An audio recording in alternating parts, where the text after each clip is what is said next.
cette vidéo sur la théorie de la grue blanche qui déploie ses ailes.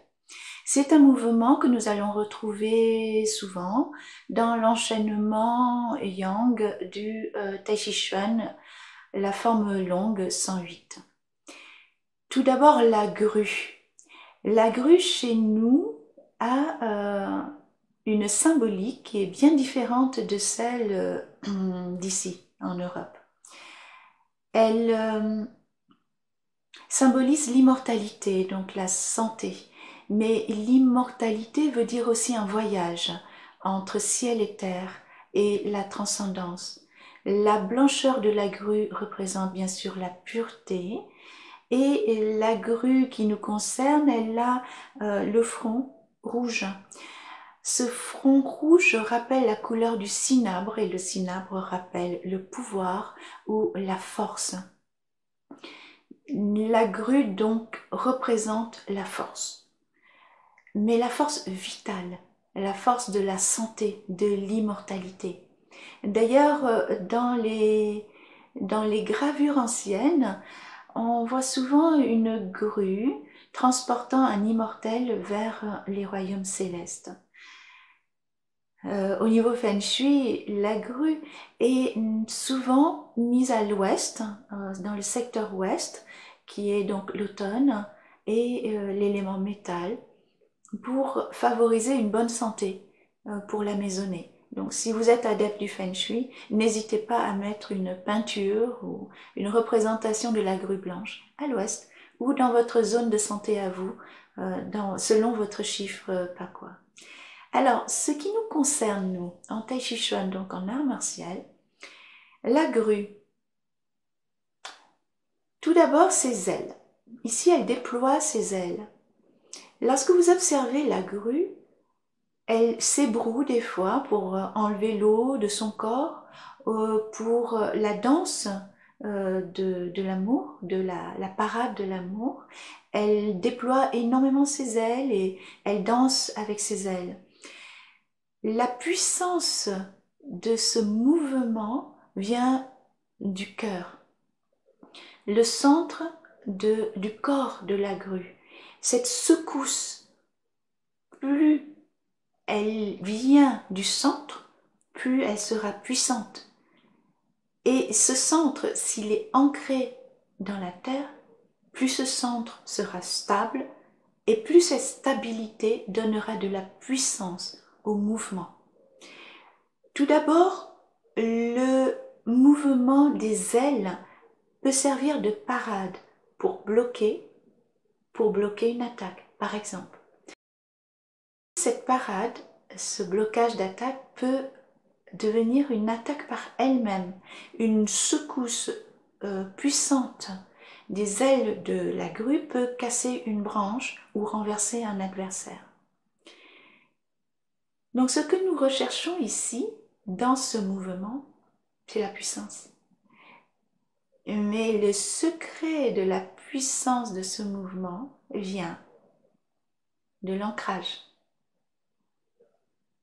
Cet ancrage qui va promouvoir un cœur solide. À partir de ce cœur, alors peut s'expandre les ailes, le mouvement en lui-même.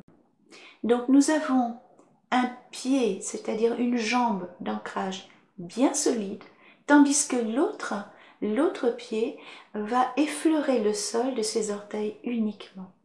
Lorsque les ailes s'extendent, vous avez une paume vers le ciel et l'autre paume vers la terre.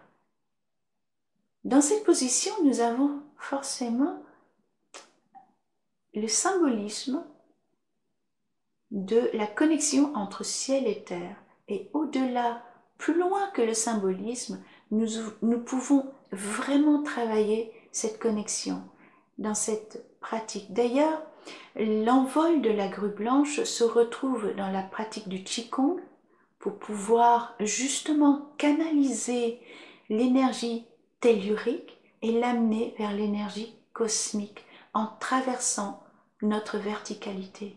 Et nous avons aussi ce mouvement dans l'aïkido qui est Tenshinage. Lorsque la grue déploie ses ailes, nous avons un cercle entre le ciel et la terre, installé sur une verticalité. Là même, au niveau symbolique, nous avons connexion entre ciel et terre, et lorsque cette connexion se fait, il y a alors unité. Le yin et le yang, et lorsque les deux sont en harmonie, alors le Tao, l'unité. C'est un mouvement extrêmement puissant, tant dans sa symbolique que dans sa pratique. Plus vous voulez vous ériger loin vers le ciel, et ceci se pratique aussi en Aïkido, plus vous allez vous ancrer loin dans la terre. C'est un mouvement d'expansion, mais en même temps, c'est un mouvement d'ancrage, forcément. Parce que sans ancrage, vous ne pouvez pas vous expandre. Au niveau potentiel, nous avons donc le Pang, expansion. Lorsque le mouvement s'installe dans son expansion et finit le Pang, alors nous avons un autre potentiel qui est le Han. Parce que vous pouvez frapper des ailes et vous pouvez frapper du pied qui, lui, est à peine effleurant le sol, il peut se transformer en coup de pied.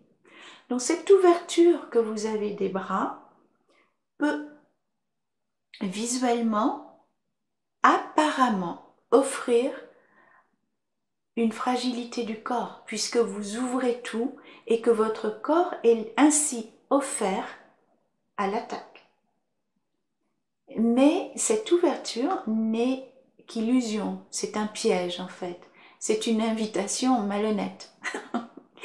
Car toute attaque qui va venir vers le centre, vers là où il y a un trou, une ouverture, toute attaque peut alors être contre-attaquée si vos ailes sont libres, c'est-à-dire relâchées. Si vous êtes statifié dans cette position, c'est-à-dire si vous êtes non relâché, si vous êtes en tension dans cette position, alors c'est fichu. Dans cette position, au contraire, il faut être relâché. Dans toutes les positions d'ailleurs du Tai Chi Chuan. Si vous êtes relâché, alors votre réaction, vos réflexes peuvent être rapides, répondant à toute invasion. Cette main haut peut très bien revenir très rapidement en bas en parade, et celle en bas peut revenir très vite en haut pour faire par exemple une clé. Le pied à peine posé sur le sol peut très vite venir en haut pour être un coup de pied. Donc cette ouverture apparente n'est qu'une invitation à un piège. Le nom même de ce mouvement, qui est la grue blanche déploie ses ailes et non pas l'envol, offre beaucoup de possibilités au mouvement. La grue ici étend ses ailes, met un pied par terre bien ancré et l'autre à peine effleurant le sol, ne s'envole pas encore. Elle est l'ouverture à plein de possibilités. Il appelle par là, dans la symbolique, la transcendance, la transformation. C'est le seuil de la transformation.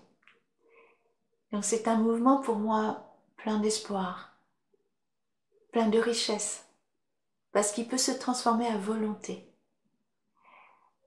Voilà pour ce que je voulais dire par rapport à ce mouvement. En revenant au niveau de la symbolique, lorsque je demande à une de mes élèves de faire la grue, il y a toujours un petit sourire. Évidemment, la symbolique en Europe, la grue représente l'attente vers le pied de grue, mais aussi peut représenter une femme aux mœurs légères, la grue où une femme saute. Évidemment, quand je demande à quelqu'un de faire la grue, j'ai dans ma symbolique à moi la blancheur, la pureté, la beauté, un monde ouvert sur énormément de potentiel, la transformation, l'immortalité. Donc évidemment, mes élèves, maintenant, quand je leur demande de faire la grue, il y a un sourire presque de satisfaction. J'arrête ici la vidéo de la théorie qui sera bien sûr suivie par celle de la pratique. Et vous pourrez revenir sur celle-ci en même temps que celle de la pratique pour pouvoir apporter quelques clés, quelques réflexions sur justement votre pratique. Merci d'avoir suivi et à bientôt. Si vous avez aimé, bien sûr, un petit pouce bleu, ce sera très bien pour encourager la chaîne et votre abonnement si ce n'est pas déjà fait. Merci beaucoup et à bientôt. Au revoir les petits loups.